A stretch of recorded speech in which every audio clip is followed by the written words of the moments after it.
So Julie, what is this positive response system? And ladies and gentlemen, this is basically how the utility members are going to communicate with you, the excavator, the status of the locate request.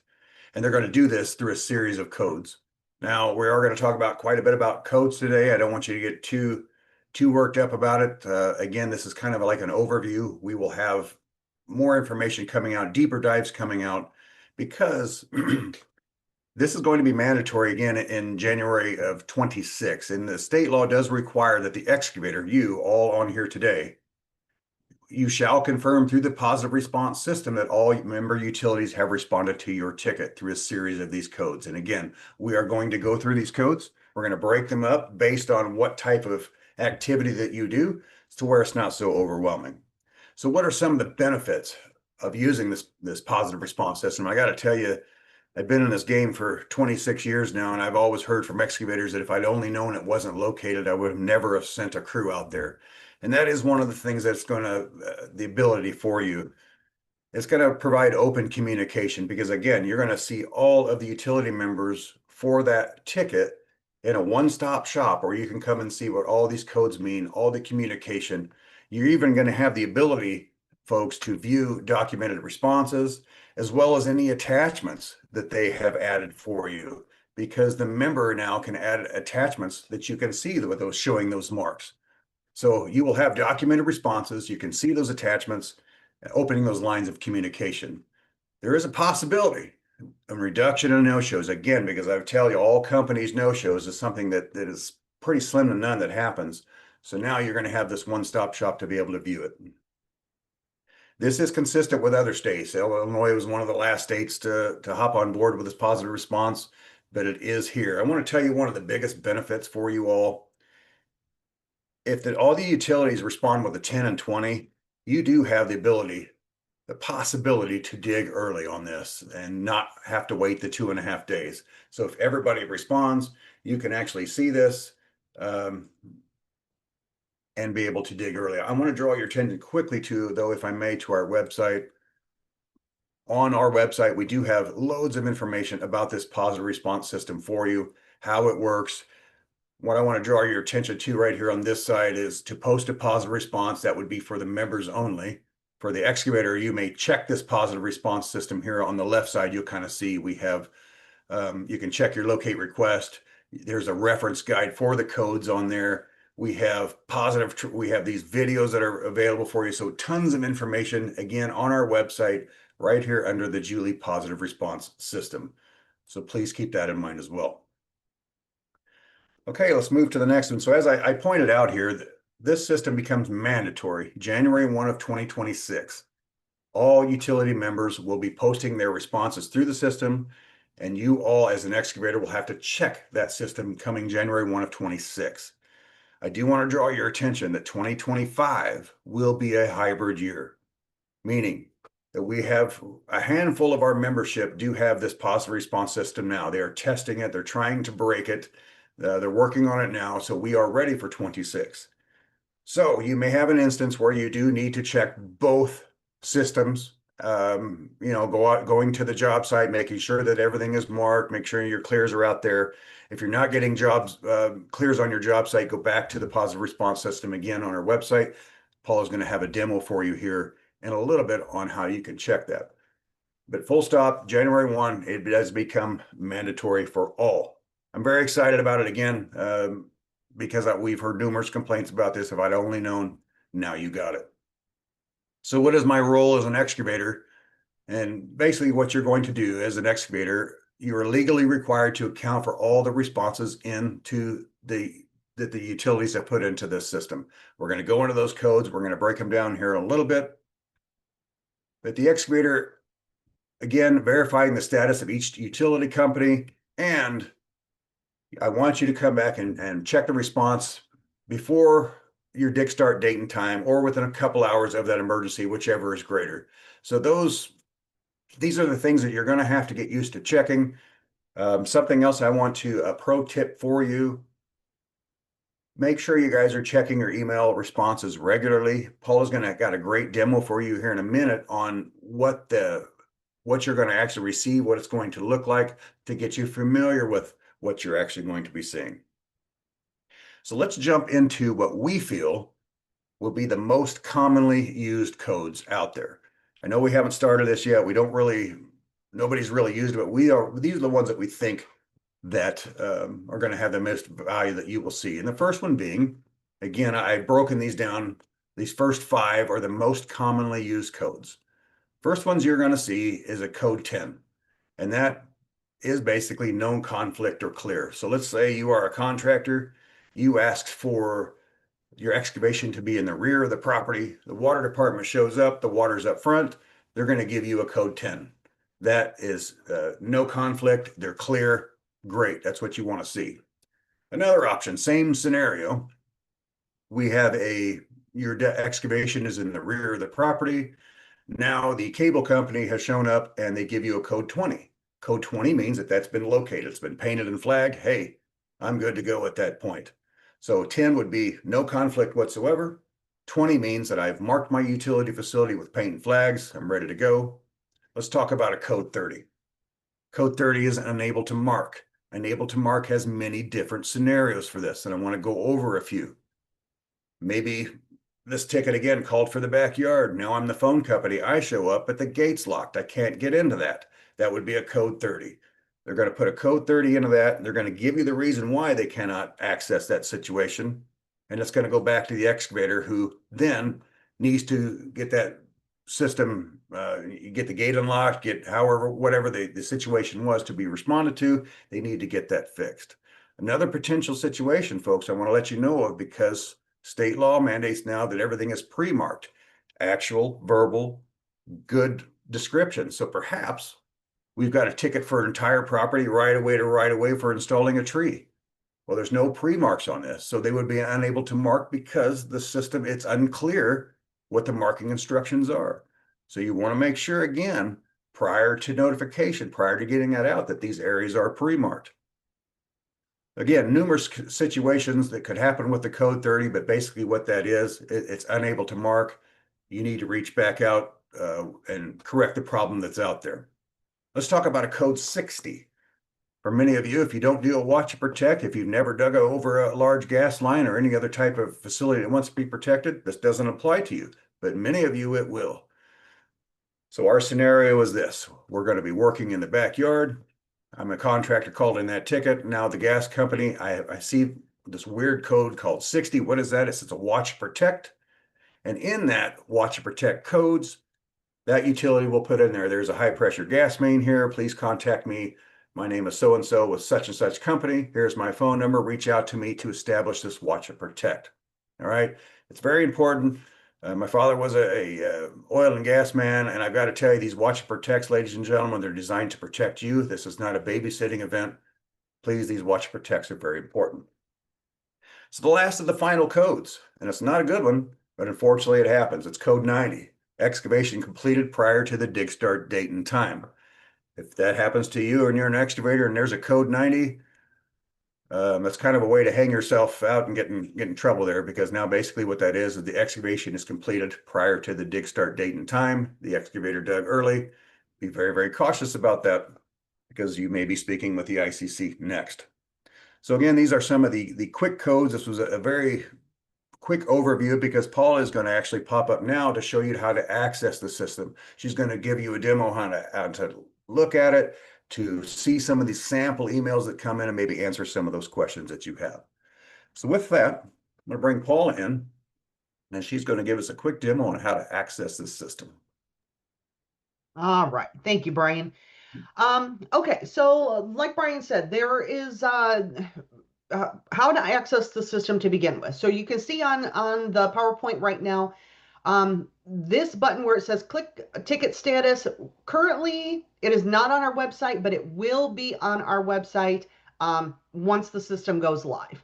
So you'll see a button there that you're going to be able to just click that. It's going to take you to the response page. You can type in the dig number and go from there. Okay.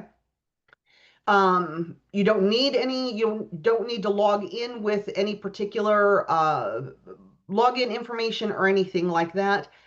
Simply go to the check ticket status and type in the dig number, and you'll be able to see the responses that the members have posted for you. Okay. Now, with that being said, there's still a couple different ways that you can also access the program too. So I want to mention those. So let me bring up the website here. Bear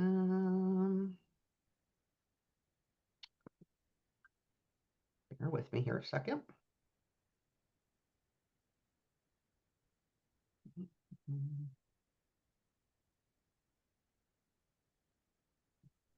Okay, we're seeing the website right now, guys. Yes. Okay, thank you. Okay, so where I talked about where you're going to be able to check ticket status up in the right-hand corner where it says submit online request, just to the left of that is where it's going to be added. Okay, so that's one way. All right. Another way, if you are a remote ticket entry user, you've joined one of my trainings, you've gone through it all, you've heard me talk about logging into the Message Center Plus. Okay, I'm going to show that real quick. So you go to your remote ticket entry, you Hold go on. down to your message center, and it's already logged me in. On the far left-hand side, you've got ticket entry, ticket inquired, then you're going to see a response display. That's going to allow you to look at that response page also, okay? Again, this is just for remote ticket entry users, so this is just another avenue for you, okay? Let me come back over here. We got rid of that one. And then the other way, let me go back to the home page. Okay, so now you're going to scroll down to under all 3 rows of these pictures here. You're going to find that column that Brian talked about, that positive response column. You can click there. And then again, we're going to go down, scrolling down a little bit further. The left-hand side, this is where you as the excavator, this is your information here. And it says to click here to check a locate status. Okay, so if you click that, that's going to take you to the display page also. Okay, so that's 3 different ways that you can do that. All right. So once you've clicked on one of these, and I'm in the test server so I can look at this some different things for you here. Okay. This is what the response display page is going to look like for you. Okay. Like I said, only requirement is that you're going to have the ticket number. Okay. So you'll be able to view what the members have posted for you. Okay. So this top portion here, you got the ticket. It's going to give you the ticket number. If there's multiple revisions, maybe you've extended the ticket or you requested a remark, you're going to see maybe a 01A or a 02X, something like that. You're going to see those different revisions there. If this is checked, it's only going to show you the latest response for the member in that latest revision of the ticket as well. Okay. Then it gives you a brief description of your ticket. So it'll be the address, the street, cross street, the company, your company, located by, meaning that's the begin date on the ticket, and then if you included any attachments. Okay, so let's pull up a ticket that I've got on the test server here that we can take a look at. And then I'm just going to click the little magnifying glass and it brings up the ticket. Okay, so like I said, this is just a brief description of your ticket here. Okay, so then you go down to the pending section. You see that to the right there where that in red there, that's pending. That means that these member companies have not responded yet to the request, or there's some additional steps that may be necessary for you to take as the excavator. Okay, so like here, we've got the first company, or the first column is the member code. We all know what the member code looks like on our Julie tickets. Okay. Then under facility type, that tells you the type of facility that they mark for you. Then obviously you got the member name and then the due date. Again, this due date is going to be, or it should match the same as what is on your ticket, unless you've done a code 50 where you've come up with an alternate marking agreement with the member themselves. Okay. And then that date would change that once you've accepted that for them, or from them, I should say. Okay. And then if there's any attachments, those would go there. All right. So these are pending. And you're going to notice that there's some companies that are listed here that are also down in our responses section. Okay. So let's take a look at here. So this first one here, so you got, again, I'm talking about the revisions. So now we're just looking at 00A. So if there were multiple revisions, going back up to the top, where I either check or uncheck the latest responses, that'll filter that out for me. Okay. So here we've only got one revision. So this is the 00A. Okay. So then member code. So you're going to see that these are the facility codes, or the member company codes. And then the facility type again. Then you got the member name. You've got the response code. So these are the codes, everything Brian's talked about with, and these just contain the ones that he's talked about, which we think will get used mostly. But this, you see here, you've got ComEd, they mark for electric, they've put in a code 20. Then in the description field, this tells you what that code means. So that means that they marked it. And then under responded, that's when ComEd came into the system and posted that response. So they posted this yesterday at 5:20 p.m. And then if you look all the way over to the far right, you see an attachment. So now our members can actually attach up to 20 documents per facility type. Okay. So if they maybe took pictures of what the markings look like or something like that, you can actually view those. Okay. So if I was to click view, and this isn't really relevant to it, but this was an image that I had. But you might see pictures of red paint markings where they've actually marked things. Okay. But you can take a look at that image there. All right. So that's if they attach it. And like I said, they can attach 20 documents per facility type. Okay.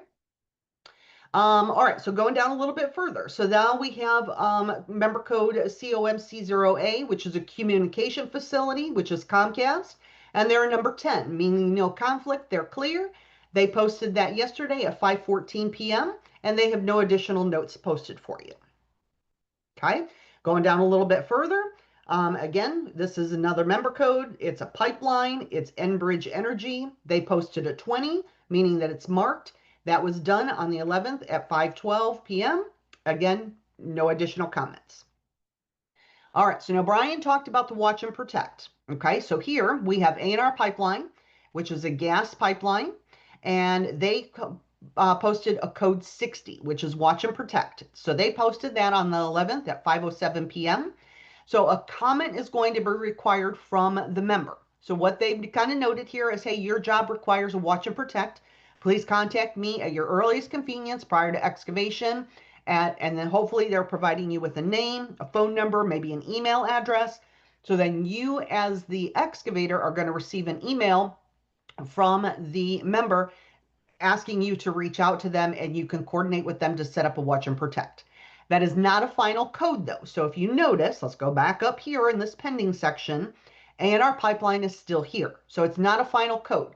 So technically, A&R Pipeline needs to come back with a 20 saying that they've marked that. Okay. So once they do that, in this responses section, you're actually going to have two response codes from A&R Pipeline. One requesting the watch and protect, and a 20 indicating that they've also marked the facility. Okay. All right, so going down a little bit further. Now you're going to notice here, we move into the village of Shanahan. Shanahan has 4 different entries. And the reason why is because each facility type requires an individual response. Okay. So this first one, this is their water facilities. Okay. So this one, it's a code 20. It says that they've marked. They did that on the 11th at 9:29 in the morning. Again, no additional information noted here. Okay. Going down a little bit further. So this one is storm sewer for them. This one, they posted a 30. They're unable to mark, and then it says do not dig. Okay. This was done at 9:28 in the morning. When you see a code 30, they're going to be required to post some type of response as to why they cannot mark. In this case, they couldn't access the backyard due to a locked gate. They're asking you to call someone and provided the phone number, maybe even an email address, so that maybe you can come up with an alternate marking instructions or marking agreement. Or now maybe Shanahan needs to go in, post a code 50, because again, let's go back up here. Here's code 50, 30, or excuse me, 30 is not a final code, so it's pending still. So that is why the storm sewer for the village of Shanahan is still in the pending section. Okay, so now maybe Shanahan has talked with you, and for the storm sewer, it said, hey, can you give me another day so we can get out there? So now Shanahan's going to come into the system. They're going to put a code 50 in, say, oh, I talked to Roger on this date at this time. We agreed to the 14th by midnight, and then the due date will actually change to the 14th once the excavator, have accepted that in the email. Okay, so that would be an additional step that we will be required. And then once Shanahan has marked that facility, now they need to post a 20, and then that's where the final response goes down into the response section. Okay. All right, and then we go down further. So the sanitary for the village of Shanahan, that one they say that's marked. Everything's good. That was again done on the 11th at 9:26. And then the last one is the street lighting for the village of Shanahan. That's a number 10. No conflict, clear. And again, that was done at 9:26. So sometimes you may see multiple codes being submitted at the same time. It's just that they're logging everything at the same time. Okay. So going back up to this section, so we've already talked about A&R pipeline, that it's pending because additional steps from you as the excavator need to be taken. Same with the village of Shanahan. But now you have AT&T distribution and Nicor gas still on this list. You don't see them down in the response codes or anything. Technically, they still have until today by midnight to mark their facilities or let you know that they're clear. Now, if they don't do that by midnight tonight at 12:01 tomorrow the 13th, you're going to see as a final response code for those two facilities, you're going to see a 999 that says late final notice. That means that those two facilities have not posted anything in the positive response system about your job site. Okay, so that's kind of what Brian was talking about earlier. It's important that you come and check this positive response system before you head to the job site, because now you know what to expect when you get there. So if you get a 999 code for AT&T and Nicor, you're viewing that at 6 o'clock in the morning, you can send in your second notice for incomplete markings or no show or whatever the case may be before you even leave to head to that job site and get that ball rolling so that you know. Okay. So that's kind of it in a nutshell. As far as what you are going to be looking at, like I said, the only requirement for you is going to have the dig number, and you're going to be able to view the details there. Okay. Did we have any questions that we might need to talk about right now, or are we good?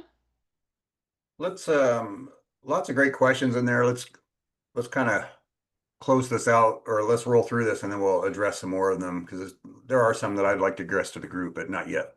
Okay, sounds good. All right, so I'll give that back to you, Brian. You can go ahead and Okay. continue on. So let me stop sharing.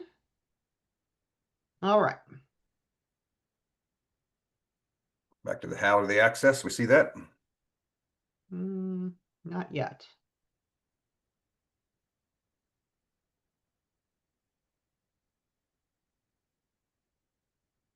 Screen one. Okay, here we go. And we're back. Slow going, but it's coming. Sorry, folks. The internet is blazing fast here in Springfield, Illinois today. Okay, you're good to There go we now. are. Okay, Paula, did you go over, you went over this one? Yes.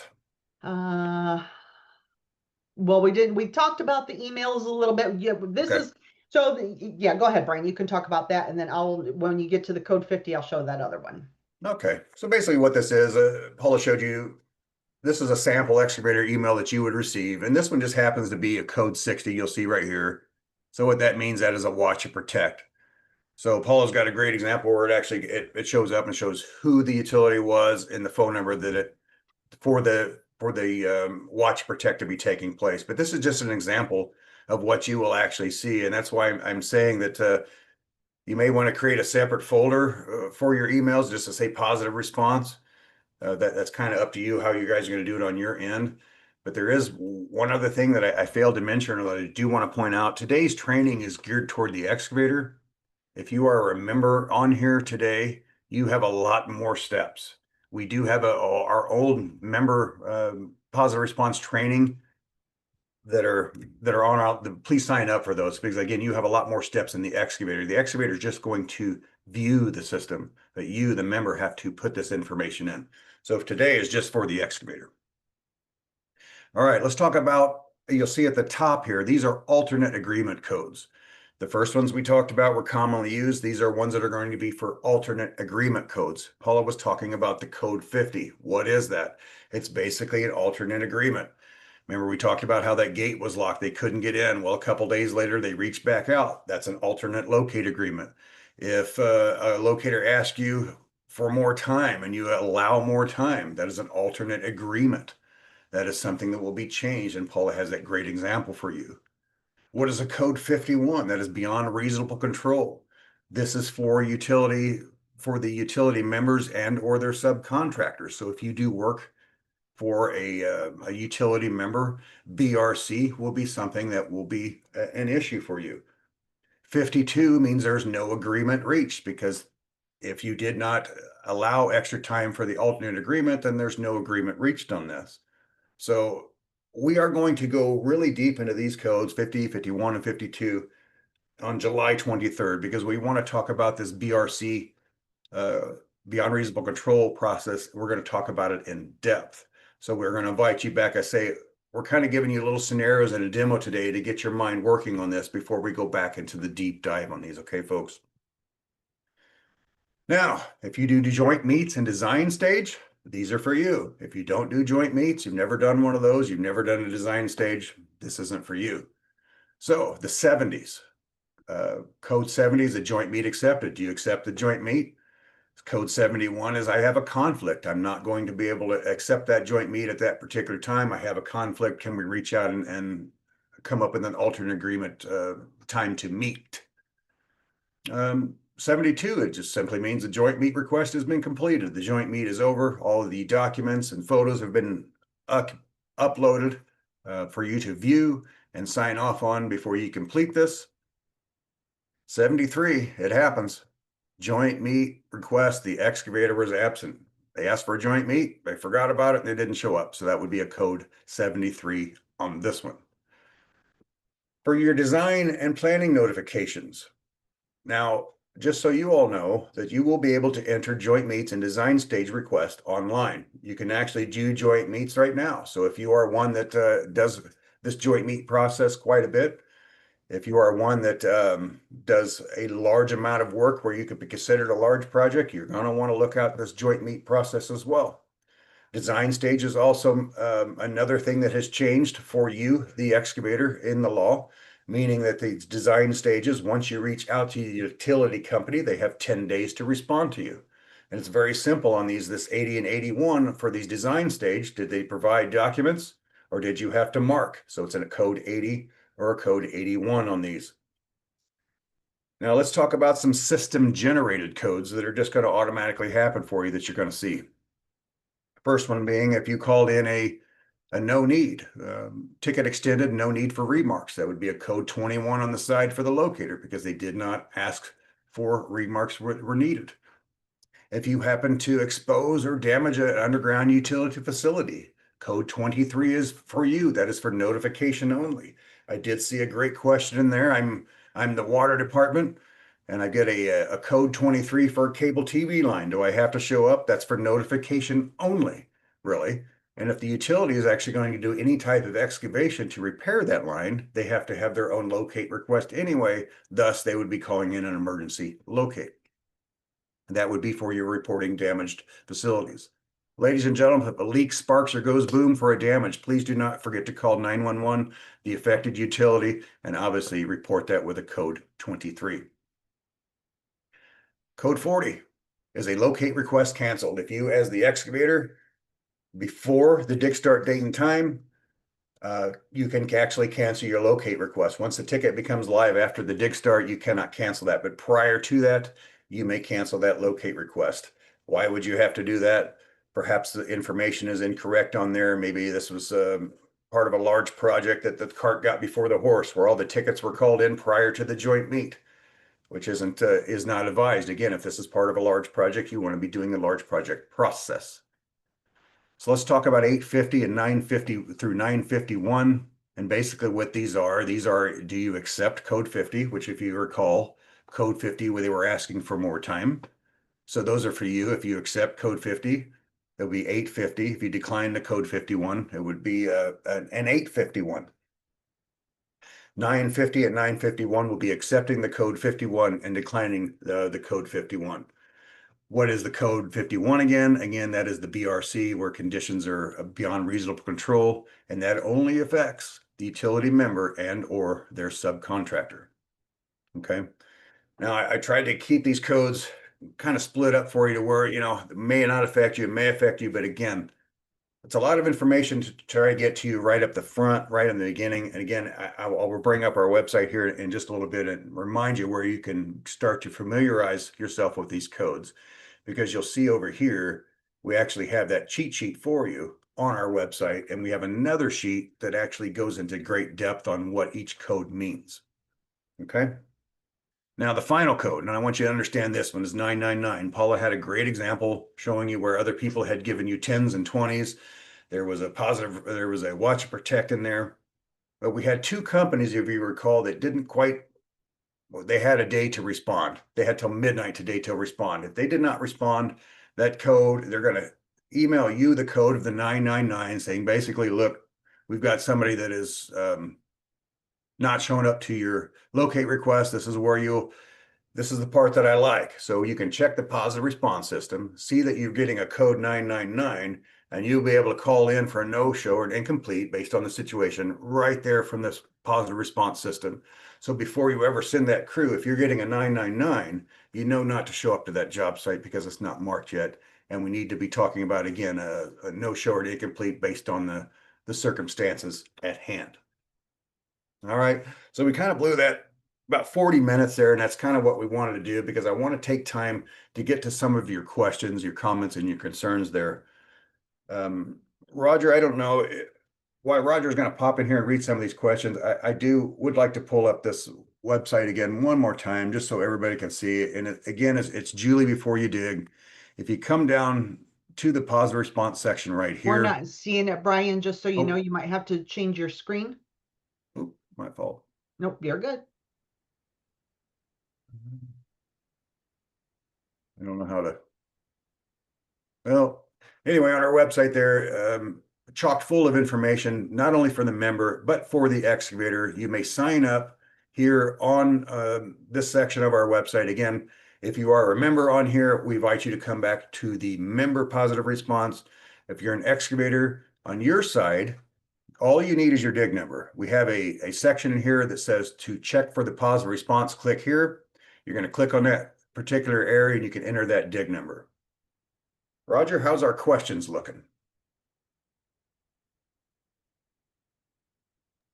Do we have some we want to address with the group? I've been busy Been answering busy. questions, so I haven't really been looking ahead.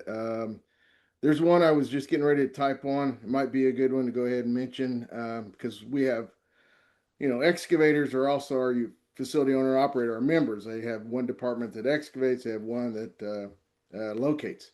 But their question is I have a 999 code. They're looking at the response display. They have a 999 code, and then it shows that today's date and a time of 412. So what I was going to respond, and he wants to know what that means. Really, what it is you or whatever utility you see listed there. When you're looking at that ticket, that just means that utility is not using the positive response system yet. We have not launched it yet. It's not going to be launched until July, mid-July. And then, because we only have a few people that are testing the system currently, and they were the only ones that are providing any responses. So all tickets right now, doesn't matter what ticket you would look up, I'm going to say 99% of all utilities listed are there. They're going to show a 999. It's for late final response because they are not using the positive response system at this date and time. And the time, the date and the time, the 4:12 in the morning, that's when that report ran. And it got posted automatically by the system into that positive response system or in that response display where you're seeing it. So I believe that answered that one pretty much. Throw one out to you guys. Let me see. If we are at the clear date and there are some utilities still showing as pending, we can still call in an urgent no-show. So if we are at the clear date, okay, so the dig start date and time has come and passed, and there are utilities that are still not showing, they're still pending. Okay, you're correct. If you're past the dig start date and time, so we all know all normal notice tickets now, your valid start time is midnight, 12:01 a.m. So if you become past that, if it's past that time, yes, and they are a non-responsive, they have not provided any response in the system, then yes, you could submit a no-show for that utility. If they responded with any code, a 30, and now they haven't followed up with a 10 or 20 where they marked it or cleared it, they have responded to the system. They provided a 30. So they are not technically a no-show. They're waiting on a response from you, the excavator, to that intermediate code that they posted. So it wouldn't be a no-show, it'd be an incomplete. You would need to work with, you could submit an incomplete, but then they're going to come back and say, well, you never responded to our 30 or 50 or whatever code it was that they in-term code. So it's not going to be a no-show. It will not be a no-show because they did provide a response. So it could be a incomplete, but yes, you could submit that and work that out with them after the fact. Another one, let me see. Can I interject something there real quick too, Yes, Roger? please. Yes. So to Roger's point too, so if you do need to call into the call center for a no-show or an incomplete marking request, the agents are going to have access to the positive response system too. So there's going to be times where you might call in for a no-show or incomplete, and the operators are going to ask you specifically which utilities. And they're going to be able to cross-reference the positive response system too to see, oh, well, this company's saying that they're still waiting for you to respond to them because the gate was locked. So at that point, it would be up to you as the excavator to reach out to the member saying, hey, you know what, I've unlocked the gate, it's going to be open the next 2 days or whatever. That's where the member then can come back into the system, put in a 50 code for an alternate marking agreement, and give that additional day to get that line marked too. Thanks, Paul. Yeah. I've got one, let me see. A utility gets a code 999. Will they receive a notice from the ICC for being late? That's the first part of the question. And then second part is, how will their actions be corrected? You guys want to take that, or do you want me to take that one? Go ahead. 999. Okay, that code is a late final response. And as Paula mentioned, they could have started off with a 30 code, or they could have submitted a 50 and they're waiting for you to respond to that 50 code or the 30 code. So just because I got a 999 doesn't necessarily mean they were a no-show. They did not respond to you at all. So you got to know your codes. You got to know what they mean, whether they're a final code, because the final codes, the only two final codes there are is a 10 and 20. Every locate has to be either marked or cleared. Every single one. So with that, in that respect, will they be reported? Not automatically. Quarterly, when we see habits forming from utilities for 999s, then a report is created and submitted to the Commerce Commission for enforcement actions. And there's a calculation that goes along with that, but it's so many times over a certain period of time, showing a habitual people that are not using the system and just fail to use it, then the enforcement action could be had, but it's not an automatic report. We have another question.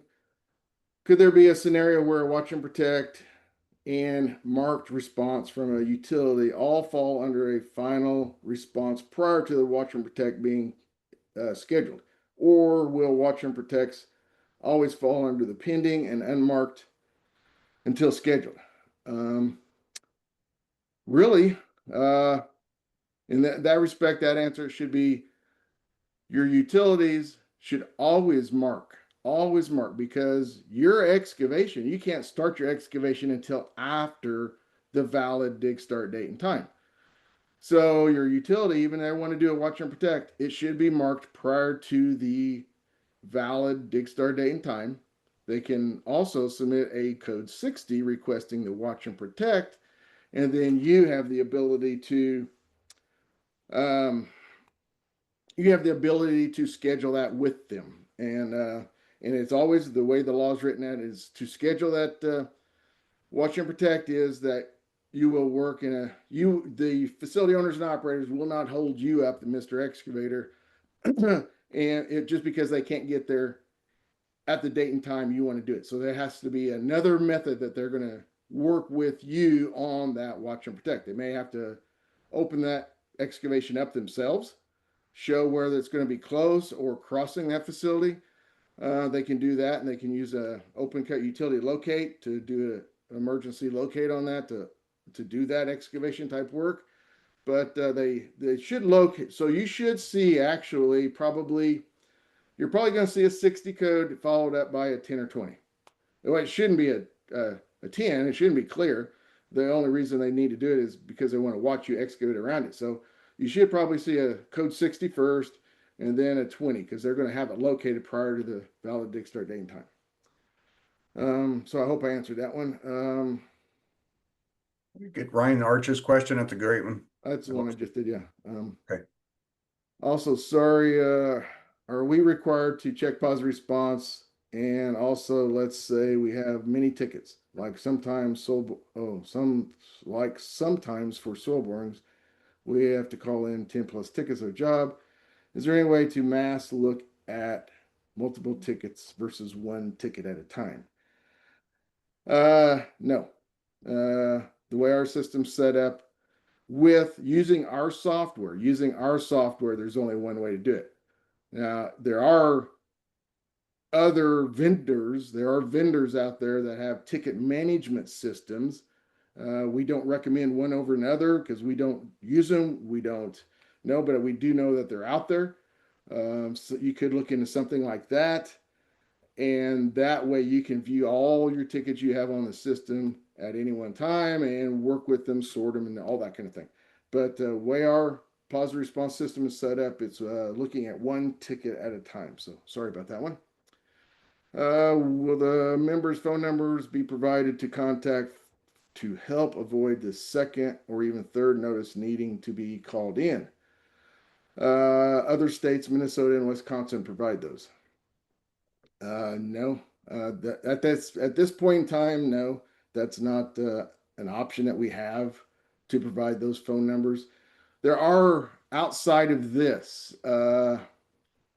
depending on the utilities, you can sign up for USIC has a contact list for their area supervisors, district managers, and etc. They post that, every other month, quarterly or something like that.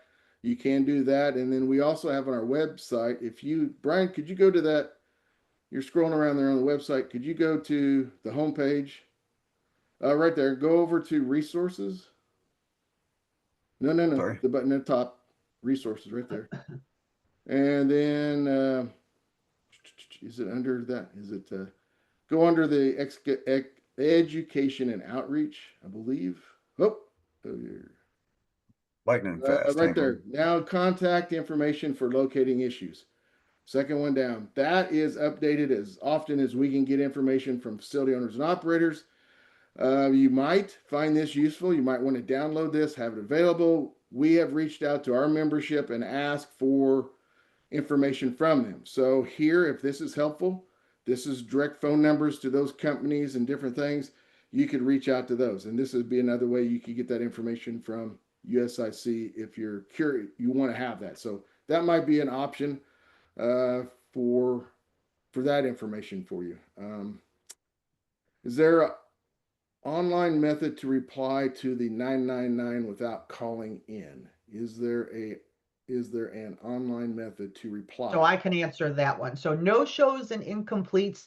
If that's what you're going to be reporting for that, you do need to phone those into the call center.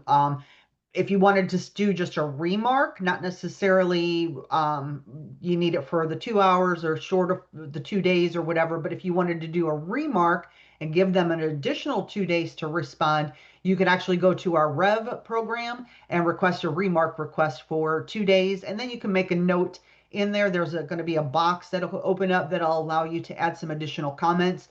And you can maybe say you received a 999 from, Village of Julie, whatever, and then you would just request them to remark or mark the facilities by the 2 days. So, but no shows and incompletes, you would need to phone those into the call center. There's not an online option for that. Thanks, Paul. Yep. There's a question here is as an excavator and a member, okay. So that's all our members are both. They both excavate and are facility owners and operators. Can you see tickets you call in and tickets you have to locate using one login? Well, really the only login required would be on you as a facility owner and operator, you as responding to locate requests. You have to log into the system to provide a response. You as the excavation side, those departments or those employees, there is no login required for the response display, which Paula was showing you earlier. You just type in your locate request number there. Then you see the pending responses. You see the responded members and what they did and dates and times. So only the login is only required for facility owners and operators to provide a response to the positive response system. And could I maybe this is where the confusion came in with the logging in. So if you are a remote ticket entry user, that's maybe where the confusion came in, because you log in with login credentials for the message center. That'll give you access to the positive response display there too, but that's only for remote ticket entry users. It's just another option for you. But if you don't have remote ticket entry, maybe it's an e-request ticket or you phoned into the call center for it, you can just click on the positive response display, which will either be on the top. And the other one I did not mention too is if you get an electronic copy of a ticket sent to you, in your email, the very bottom of that emailed ticket, you have a hyperlink there. If you click that hyperlink, that will also take you to an option to see the positive response display as well. Thanks, Paul. Yep. I have a question here. They state a scenario above, but I don't know what that scenario was. I must have scanned over that one. But let me get down to the nuts and bolts of it. Does the water department locator need to show up on site knowing it was not our line that was struck? Okay, so there was a damage or hit line. Or do we just have to send a positive response for an all clear through the system? If you know, because a hit line or a damage, that is a notification only. They're not excavation tickets. So all they're doing when you receive a hit or a damage, all it is notifying you that some facility, if it's listed in there what facility type it was that was damaged, there's not a response required to those type tickets. If I'm right, am I right, Paula? Correct. You are. And I believe there should be a code, and Brian, if maybe you want to bring up the codes themselves, but I believe if there's a damage ticket, there is a system generated code that Yes. is assigned to it as well. Yeah, forget what that one was. Yeah, yeah. Yeah, I can't recall off the top of my head. So Well, while we're doing that real quick before we get into that, I apologize, folks. I've been sharing the wrong screen, but here is our positive response page that I was telling you about earlier. This is the landing section here, if you'll bear with me. So you can kind of see we've got the state law here that you can click to the hyperlink. Here's the codes. So as we scroll down through this website, we're gonna just hit you with these codes. Here's again codes, how to check the codes. So this section here to check positive response, this section here would be for you, the excavator. If you are a member, again, this training wasn't for you, but it's okay you're here. This would be how you're going to post that response. And down here again, sample emails that we have that Paula went over. Here's again more codes. Here's how you can request additional information for your APIs, if you're the member on the phone and all that information. But training guides, sample member emails, register for more of these trainings. That you can see this whole page is dedicated to nothing but positive response, and that is on our website. So as I pull up the codes, here's the code that we talked about earlier, and that was code 23, by the way, reporting exposed damaged facility. And you So can see too, I'm sorry, real quick. So you can see too, there's a code, where's that at? Code 40, where you cancel a ticket, where the member's going to get a response saying ticket's canceled. You don't have to worry about it. It's done. You, as the excavator, can either go through your remote ticket entry program and submit a new ticket, maybe submit another e-request, or phone another ticket in. But once you cancel it, now the member is no longer responsible for responding to that ticket. They're going to get an automatic notice that the ticket was canceled. It's done. and again, just to draw your attention to code 30, ladies and gentlemen, please, again, make sure your jobs are pre-marked prior to notification. White paint stakes or flags, a clear and concise verbal extent. If you are working in the backyard, there's dogs in the yard, or the gate is locked, please be cognizant of that you want to have, you ask locators to come to your house. So make sure that they're ready to be able to perform that locate.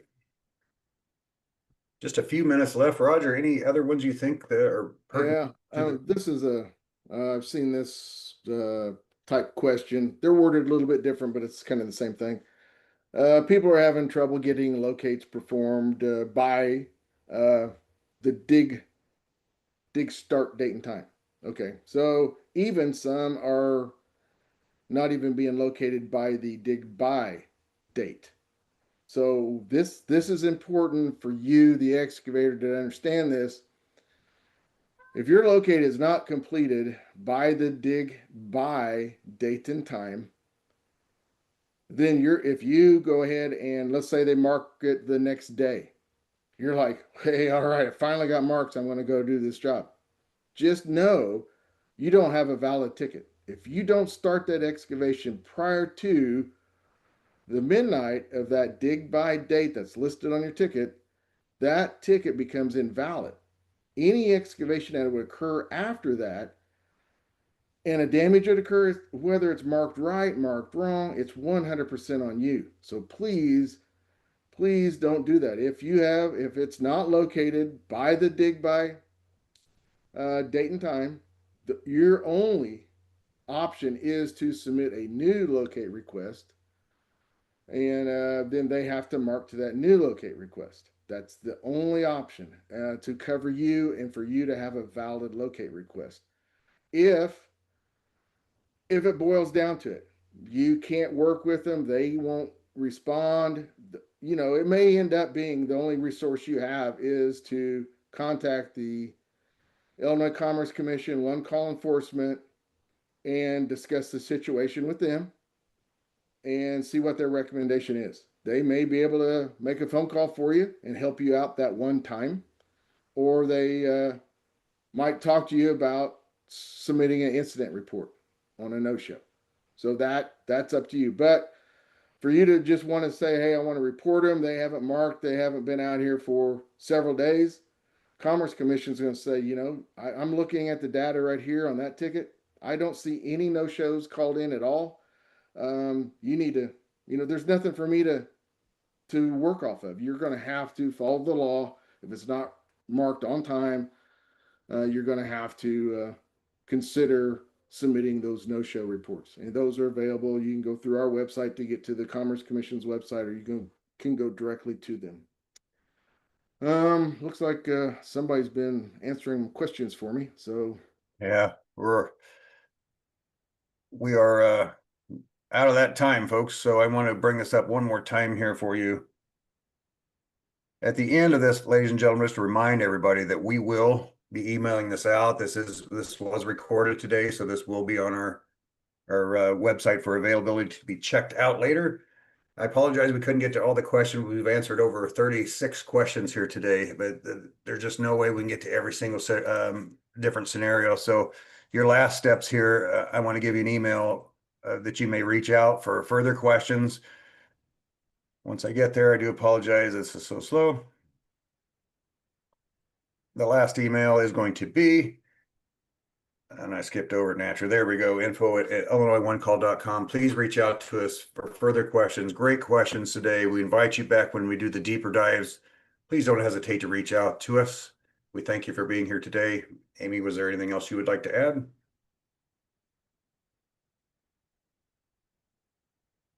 Paula? Just a reminder, we will have We will have some other webinars coming up, so check that, and all the recordings will be on our website. Thank you very much, all. We'll talk soon. All right, thank you. Thank you.